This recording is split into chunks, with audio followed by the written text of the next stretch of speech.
What's going on, guys? Devil's Advocate Boxing. This is part 2 to my video entitled Floyd Mayweather's Next 4 Opponents. This is the version that I will explain his 4 biggest threats, not the 4 fights that I see him taking next. Not the most probable fights for obvious reasons, whether it may be for promotional reasons or, whatever it may be. But at 147, these are the 4 guys that I think would give him the most problems. The 4 guys that have the best chance of beating him. And keep in mind, unless Floyd Mayweather gets old overnight, and I know I keep saying this, but I can't stress this enough. These fighters, man, they can get old at any time. And I know what you're going to say. Floyd Mayweather hasn't taken punishment, blah, blah, blah. That makes a difference. And that gives him more longevity. Ask any old school boxing fan that, my dad, for instance, who his idol was Muhammad Ali.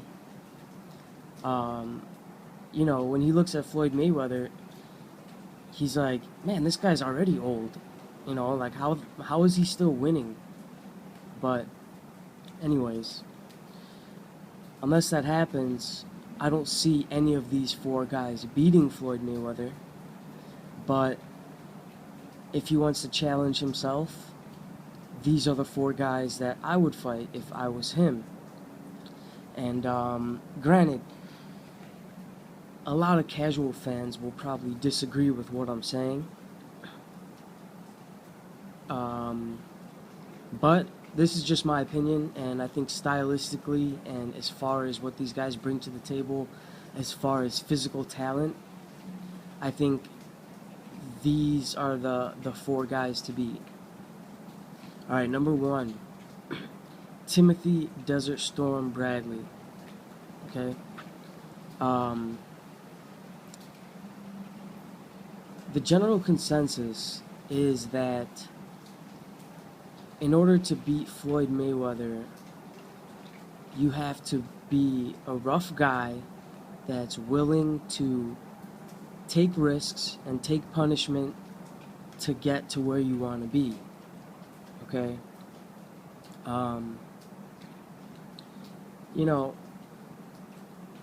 Actually, in reality, Floyd Mayweather's never lost, so we really don't know how to beat him. Okay?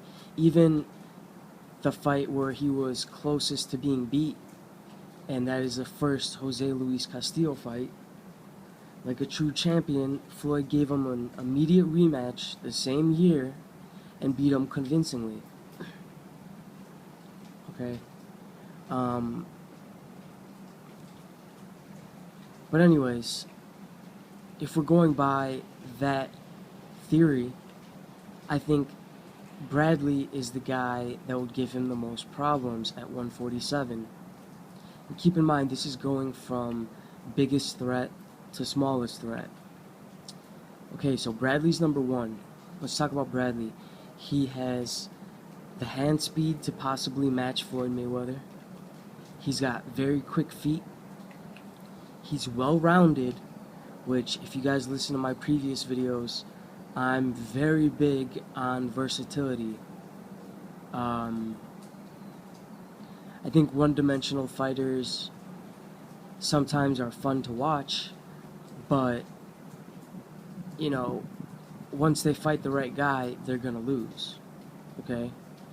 Pacquiao is a prime example of a guy that is great at what he does, and there's probably no one better than him at beating come-forward brawlers, but put him against a counterpuncher or a good boxer, dare I even say a pure boxer, and he's gonna have a long night. okay? So, Timothy Bradley, he's well-rounded enough to do everything, almost like a Floyd Mayweather. I don't think he does everything as good as Floyd Mayweather does, but you know, in his previous fights, he showed that he can do it all. Uh, he's got a heart, and heart doesn't win you fights. He's got a chin.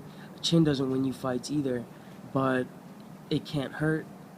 It won't hurt him, especially against a guy like Floyd Mayweather. And he's got good mental fortitude. You know, most of these guys that fight Floyd Mayweather, by the 6th round, they're frustrated and they're following him around like a lost puppy, just getting popped in the face with pot shots. Okay? I don't think that would be the case with Bradley. Bradley's the type of guy that knows what he needs to do to win, and he's going to do that. He's going to try to do that at all costs. Okay? To beat Floyd Mayweather, I believe you got to be the type of guy that is going to get in there and rough him up. Alright? And, you know, a lot of guys try to do that when that's not their forte, but Bradley is a rough and tumble type of guy. Okay? I see that fight being one of the ugliest fights that Floyd Mayweather has ever been in. Okay? Bradley's not an idiot. He knows that he's not going to go in there and outbox Floyd Mayweather. So he's going to go in there and try to, you know, cut off the ring, fight on the inside, rough Floyd Mayweather up. You can expect headbutts, wrestling, dirty inside fighting, you know, all that shit. And like I said, I just see that being an ugly fight. And I think Tim Bradley is one of the few people at 147 who actually has a chance. Okay? The second guy on my list. And maybe I'm being a little biased because I really like this guy. Like, he's probably one of my favorite fighters right now. I already mentioned this in the last video. Keith One-Time Thurman. Okay? Like I said, I think Keith One-Time Thurman is a sleeping giant. It's a guy that a lot of people, I don't think they realize how good this kid really is. I mean, the first fight that I saw him in, which was against Orlando Lara, I mean, he already showed me enough to let me know that he has what it takes to be a great champion one day. Okay? And if he doesn't fight Floyd Mayweather, I see him tearing through the welterweight division easily. Alright? Let's look back at the styles and the characteristics again. He is very well-rounded, and he is very good at cutting off the ring and very good at applying pressure. If you watch the Carlos Quintana fight, Quintana is no Floyd Mayweather, but Quintana is still a very, very crafty veteran who knows how to slide around the ring, knows how to give you angles, and knows how to avoid punishment. And Keith Thurman cut off the ring and stalked him and annihilated him in 4 rounds. Alright? Keith Thurman's got fast hands, pretty fast feet. He's got a good chin. He's got enough power to knock anyone out. He's got the youth on his side. He's got a great trainer in Dan Birmingham who no doubt will come up with a great game plan. And, yeah, man, I think, you know, if Floyd even gets a little bit older, that is an extremely dangerous fight for him.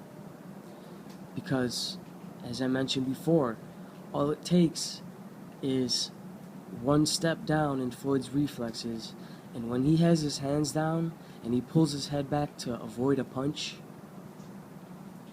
you know, those punches that are just grazing him or just missing him right now, they're going to be hitting him. if his reflexes slow down even a little bit. Okay?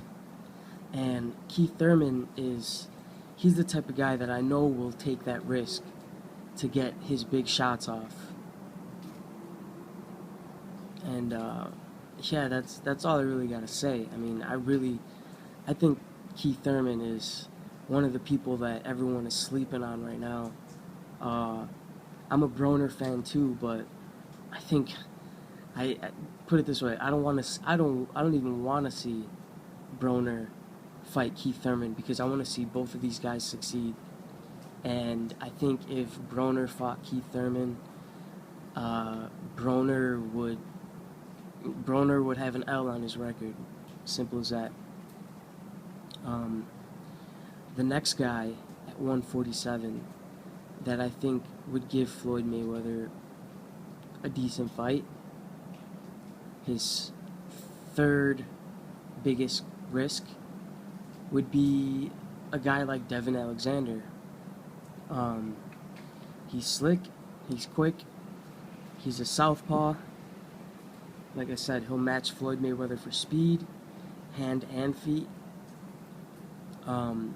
He uses angles. I mean, yeah, there's not really much to break down when it comes to that. Not to mention, in the last video, I already went through that. And let's see, the fourth guy. I'd say his fourth biggest risk at 147 would have to be Adrian the Problem Broner. Right now, you know, I don't think Broner could beat him, but by the time they fight, if they do fight, I think that it's a possibility. And a lot of you guys are writing Broner off because the Paulie Malignaggi fight. Let me tell you guys something. Broner fought that fight trying to prove a point. Okay? I know that he can do a lot better than what he showed in that fight. Alright, like I said, it only takes for me to see someone do something a couple times for me to know that they can do it. They have the ability to do it. And everyone's knock on Broner is that his footwork is bad or he has slow feet. That's complete bullshit. Okay? If you guys go back and watch his past fights, and a lot of people want to write it off because the opponent, but that doesn't change the fact that he's doing high level shit in there at times. Okay? I've seen him throw a left hook, a lead left hook, and pivot at the same time. Okay? Shout out to Barry Robinson, A Million Styles Boxing. He does awesome breakdowns. If you guys aren't subscribed to his channel, go do it right now. And he was showing a breakdown of Floyd Mayweather versus Arturo Gatti. And, you know, he showed Floyd Mayweather doing that exact same piece of footwork, throwing a left hook lead and pivoting at the same time, basically turning the guy at the same exact time. And if you think that's easy, go try it right now. And if you get it on your first try, I guarantee you, you're not understanding what I'm talking about. Okay? Like I said, I've seen Broner move in and out very quickly on his feet. I've seen him use high-level footwork. I think he just prefers to walk right into a guy or have a guy walk right into him because he is a counterpuncher. That's what he does. But, you know, some people could say Broner is overrated, which in a way could be true because some people think he's already God. And I would say that right now he's being underrated because of the Paulie Malignaggi fight, people are automatically writing him off like he ain't shit. You guys will see. He'll still be he'll still be winning 5 years from now, and a lot of you guys will still be hating. But anyway, yeah, those are the guys that I believe are Floyd Mayweather's biggest threats at 147. Okay, and I know a lot of you guys are gonna be saying, "Oh, what about Pacquiao? What about Pacquiao?" I I just stylistically, I mean, Pacquiao's a great fighter. He's